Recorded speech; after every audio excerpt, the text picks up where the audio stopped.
Britain's historic referendum on whether to remain in the European Union is underway right now. Polls are open this morning for the day-long voting. Britain's Daily Telegraph says the time has come for voters to decide.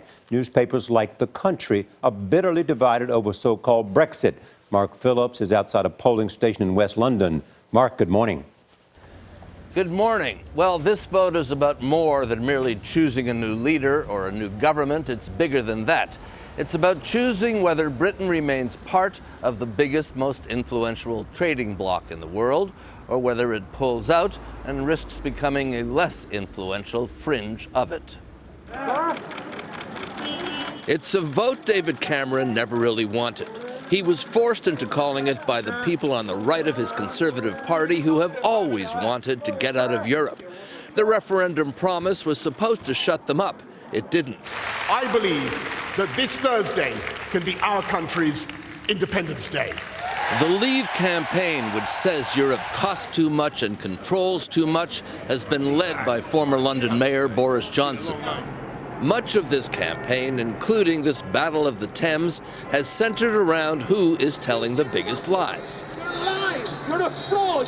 Truth has long been flushed down the river here.